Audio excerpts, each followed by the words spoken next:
Le Grand Matin Sud Radio. Le petit déjeuner politique. Il est 7h42 et c'est Louis Alliot qui est avec nous, député Rassemblement National des Pyrénées-Orientales et candidat à la mairie de Perpignan. Oui, bonjour Louis Alliot. Bonjour. Des quotas d'immigrés en matière économique, des délais d'accès à l'aide médicale qui sont revus. Le gouvernement prend des mesures aujourd'hui sur l'immigration. Que pourrait revendiquer le Rassemblement National ? Non, parce qu'on est habitué avec ce gouvernement. Il y a une petite hésitation dans le nom. Non, pas du tout. Mais vous savez, on est habitué. Colomb avait fait pratiquement les mêmes. Ouais. D'une autre manière, au moment où il avait défendu sa loi à l'Assemblée. Et on s'est rendu compte que sa majorité était tellement divisée sur le sujet que rien n'avancera. Et le gouvernement pourra prendre toutes les mesures qu'il veut. Il faudra que ça passe d'abord devant l'Assemblée. Et je ne suis pas persuadé que devant l'Assemblée nationale, ces mesures finissent par passer, parce que... Il y a la majorité. Oui, non, mais une majorité très divisée et très à gauche sur le sujet. Et c'est le genre de débat qui commence par des effets d'annonce et qui se termine dans une espèce de cacophonie générale, parce que à partir de maintenant, les ligues de vertu, les associations antiracistes professionnelles vont se mettre en marche, c'est le cas de le dire, et vont contraindre ou en tout cas limiter les effets de mesures sur l'immigration qui auraient été souhaitables. Je pense notamment à la fin de l'AME et à l'arrêt total de l'immigration. Voilà. Ouais. Mais malheureusement, on n'ira pas vers ça. Oui, on n'ira pas vers ça, mais c'est quand même un pas. Et c'est-à-dire qu'Emmanuel Macron, beaucoup se plaignent qu'il ne passe pas aux actes. Là, il passe aux actes quand même. Mais on voit bien... On va voir si évidemment ces mesures vont aboutir, comme vous le dites, mais quand même. Non, mais on en discutera. Mais encore une fois, moi, je n'y crois plus. Il est dans un plan de communication. Il est dans la virtualité. Voilà. Il parle pour se refaire, j'allais dire, la cerise sur un certain nombre de domaines. Là, pour le coup, il a effacé le Parti Socialiste, il a effacé LR, et il tente, par cette manœuvre que je trouve, moi, particulièrement maladroite, de porter le débat sur l'immigration qu'il ne réglera pas. Parce que le débat sur l'immigration, il n'y a que nous qui le réglerons. Parce qu'il faut avoir du courage, il faut avoir l'antériorité de l'étude de la chose, et puis surtout, il faut faire le bon constat, le bon diagnostic, et je pense que nous l'avons fait depuis longtemps. Oui, hier vous étiez aux côtés de Marine Le Pen à l'Assemblée nationale, quand il y a eu la question de Marine Le Pen, enfin une question qui rassemblait plusieurs thèmes à Édouard Philippe, et le Premier ministre a ciblé le Rassemblement national comme principal adversaire pour 2022. C'était dit entre les lignes et quasiment directement. C'est une forme de stratégie qui vous convient, ça, finalement ? C'est la réalité du terrain. Encore une fois, moi, très honnêtement, moi, à Perpignan, sur le terrain aujourd'hui, le Parti Socialiste a disparu. Je ne sais pas où ils sont. Et les LR sont dans une très grande difficulté. Bon, et les En Marche n'ont pas de militants. Apparemment, ils ont encore des électeurs dans les sondages. Mais on voit bien qu'aujourd'hui, il n'y a pratiquement plus personne et qu'effectivement, deux blocs s'affrontent, ce que l'on peut appeler les mondialistes, et c'est toute la politique de M. Macron avec toutes ces injustices. Il se nomme progressiste. Oui, d'accord. Et ces inégalités. Et puis, il y a le bloc, j'allais dire, que nous représentons, des patriotes, des nationaux, de ceux qui veulent d'abord privilégier le cadre national avant d'ouvrir les frontières aux 80 en matière d'économie ou d'immigration. Mais alors, est-ce que vous êtes quand même favorable, vous, à ces quotas d'immigration en matière économique ? Mais nous, on était, pendant la campagne présidentielle, sur un quota de 10 000, c'est-à-dire le solde qu'il pourrait y avoir entre les arrivées et les départs, et une main-d'œuvre dont on pourrait avoir besoin. Mais on voit bien aujourd'hui qu'on a dépassé ce cadre parce que cette immigration n'est pas maîtrisée. Comment voulez-vous réussir C'est une forme de maîtrise, ça, déjà. Oui, non, mais vous pouvez pas, parce que... pas. Mais vous ne vous donnez pas les moyens pour maîtriser le reste. C'est-à-dire qu'en fait, nous allons faire une immigration supplémentaire. Nous aurons la double peine. Nous aurons les quotas, c'est-à-dire sur des métiers en tension, nous appellerons des travailleurs immigrés pour faire ces métiers-là. Et puis, vous aurez tout le reste, le flot des clandestins, le flot des arrivants comme ça, qui ne sont pas contrôlés parce que nous n'avons plus de police aux frontières, parce que nous avons enlevé nos moyens aux douaniers, puis surtout parce que nous avons retiré notre souveraineté au profit de l'Union européenne, qui, elle, se soucie peu de ce que pense M. Macron. Oui, alors, mais Louis Alliot, vous reconnaissez quand même qu'il y a des secteurs en tension où on n'arrive pas à recruter, quoi. Oui, mais est-ce qu'on s'est posé la question de la formation professionnelle ? Oui, non, mais bien sûr, formation professionnelle. Mais oui, d'accord, mais on dit toujours ça, mais il y a des millions qui sont chaque année déversés sur les budgets des formations professionnelles, et parallèlement à ça, il y a des métiers où on n'arrive pas à trouver de travailleurs, d'ouvriers qualifiés, d'employés. À un moment donné, il va falloir que les régions fassent leur travail, ou en tout cas maintenant, et que l'État fasse son travail, pour mettre en adéquation l'offre avec la demande, ce qui n'a pas été fait. Moi, j'aurais préféré que le gouvernement et que M. Macron se préoccupent d'abord de cela avant d'aller tenter de réguler une immigration pour des aspects purement publicitaires. Oui. Durcissement aussi quand même sur l'aide médicale, d'une façon générale. Alors vous militez pour la suppression de l'AME, mais cela poserait quand même, disent les spécialistes, un problème sanitaire. Hein. Certaines maladies pourraient revenir en force. Mais elles reviennent, ces maladies-là. Donc c'est pour ça. Mais on n'a jamais dit... Non, mais la suppression de l'AME n'exclut pas les urgences. Mais, c'est-à-dire les urgences immédiates. Mais on n'est pas obligé, par l'intermédiaire des crédits de l'AME, de servir de pompe aspirante à une immigration sanitaire, on va dire, de santé, où des gens, comme je l'ai lu d'ailleurs, je crois que c'est dans le Parisien ou dans ce genre de journal, vous avez des gens qui viennent se faire soigner en France leur pathologie parce qu'ils savent que c'est gratuit. Est-ce que les Français qui aujourd'hui ont des difficultés à se soigner, à qui on dérembourse des médicaments, à qui on ne rembourse pas bien le dentaire ou les yeux, eh bien, est-ce qu'ils doivent subir en plus par leurs impôts le fait de soutenir cette immigration illégale ? Ça paraît délirant. Donc Louis Alliot, vous dites maintien de l'AME dans des cas d'urgence.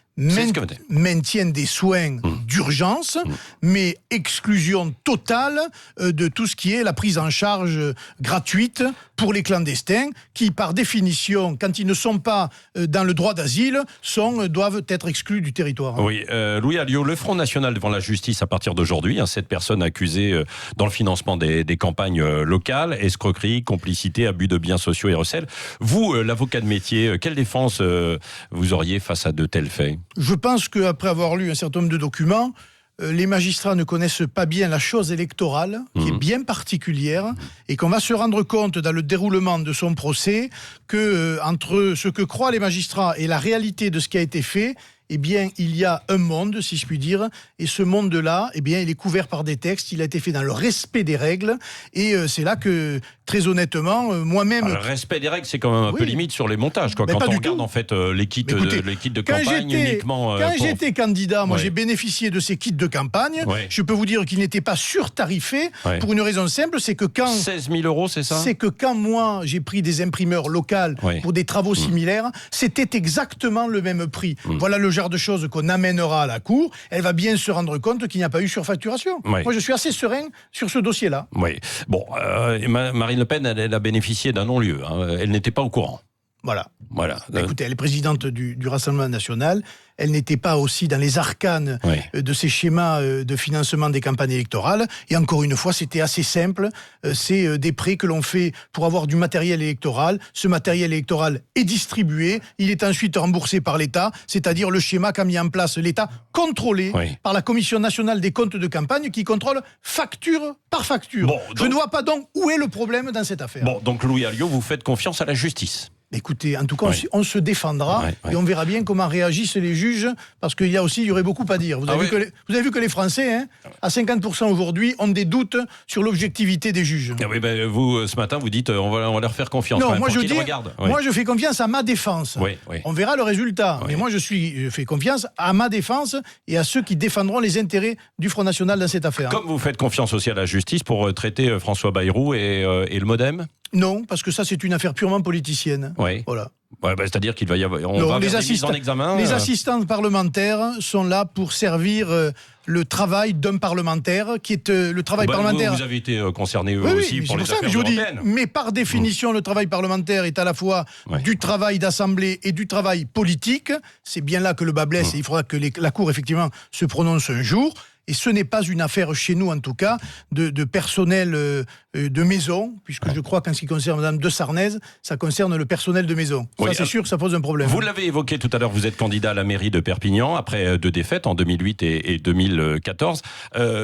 Vous allez vous appuyer sur quoi ? Sur quels arguments pour essayer de conquérir la mairie de Perpignan ? Tout simplement l'état de la ville.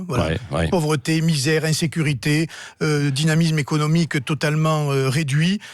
Ça fait 30 ans que cette ville est gérée par une famille, les Alduy, et par M. Pujol, qui était le premier adjoint de M. Alduy et qui est maire depuis 2 mandats. Les résultats sont catastrophiques. En face, c'est pas simple en fait à Perpignan. Non, c'est pas simple. Vous connaissez quoi le terrain, vous le voyez. Le département est à gauche, il en fait encore moins que la mairie. Les gens se retrouvent dans une misère morale, sanitaire, sociale absolument incroyable. Il faut sortir de cela. Vous savez, à un moment donné... non mais sortir comment alors? Vous avez une recette facile? Il faut faire sauter ce système-là. Il faut faire exploser la bulle. Cette bulle, elle a confisqué un certain nombre de secteurs, de pouvoirs. Eh bien, il faut faire exploser cette bulle. C'est les électeurs qui le feront. On repartira sur du neuf, on remettra du dynamisme dans l'économie et on remettra surtout, j'allais dire, les pouvoirs à leur place, les policiers dans la rue et on réduira l'insécurité qui y règne. Oui. Est-ce qu'il faut une nouvelle commission Stasi sur la laïcité comme le réclame notamment Christian Jacob, le nouveau patron des LR? Non, il faut tout simplement appliquer la loi de 1905.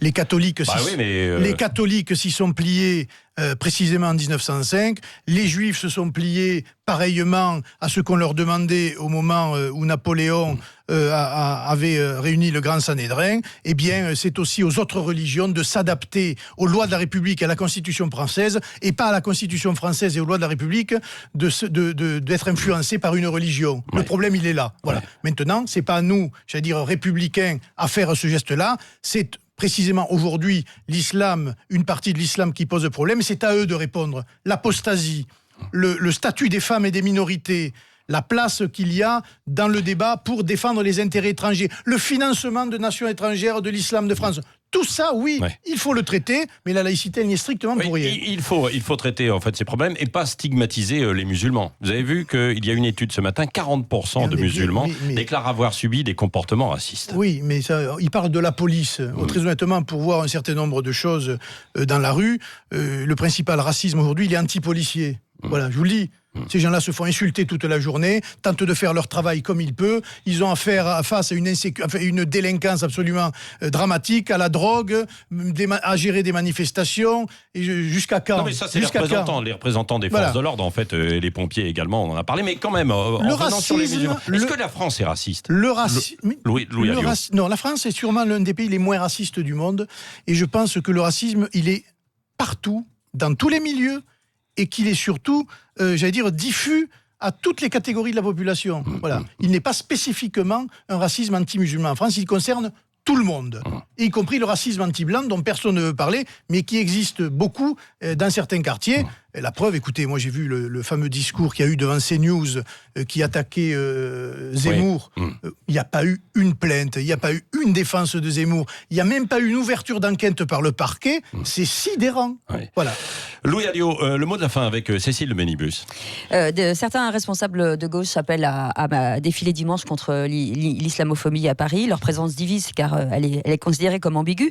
Pour certains, c'est un soutien pur du clientélisme finalement électoral. Bien sûr. Et beaucoup de mairies, d'ailleurs, ont fait appel à ce clientélisme-là et ont flatté les intérêts communautaires. Sauf que dans ces intérêts communautaires, c'est toujours les extrémistes qui prennent le pas sur les modérés. Et en matière d'islam radical dans les villes, ce sont les associations les plus extrémistes qui ont pignon sur rue et qui bénéficient des largesses des maires locaux. Donc oui, c'est une manifestation qui est totalement infiltrée et organisée par des gens qui se revendiquent de l'islam radical. Et ce qui est pathétique, c'est de voir des gens comme M. Mélenchon et comme d'autres qui vont aller s'acoquiner avec cette frange du communautarisme, parce que l'islamophobie, en fait, est un terme qu'on ne devrait pas utiliser. C'est un terme qui a été fabriqué pour qu'on ne puisse pas critiquer une religion. Nous sommes une république laïque, on a le droit de critiquer toutes les religions. L'islam n'est pas une religion supérieure aux autres. On doit avoir du respect pour les musulmans en tant qu'individus, mais on doit être totalement libre de critiquer l'islam quand on le veut, où on le veut, et sur des choses qui sont quand même très importantes et dont je parlais tout à l'heure, et qui ne sont pas réglées. Apostasie, statut des minorités, et un certain nombre d'autres choses. Donc du respect, c'est ce que vous dites, quoi. Exactement, du respect pour les musulmans également. Quoi, mais écoutez, bien sûr. mais les musulmans, mais on croit que les musulmans vivent à part. Tout le monde a dans son entourage, dans ses équipes. Vous avez des amis évidemment, musulmans. j'ai même un élu. Nos amis harkis sont des musulmans, et j'allais dire, et je défends leur cause bec et ongle, ils sont respectables stable et ils devraient être beaucoup plus respectés par l'État d'ailleurs et par leur histoire, etc. Mais la question ne se pose pas. Ils ne sont pas dans la revendication religieuse ou communautaire. Vous voyez bien que cette revendication religieuse ou communautaire, elle vient de l'étranger. Ce qui n'existait pas il y a 30 ans avec les musulmans qui étaient chez nous, devient aujourd'hui une possibilité parce que des écoles de pensée radicale financées de l'étranger sont en train de mettre du poison dans nos quartiers. Louis Alliot du Rassemblement National était l'invité ce matin de Sud Radio. Merci. Merci. 7h57, merci d'être avec nous. C'est le Grand Matin Sud Radio. 5h-10h, le Grand Matin Sud Radio.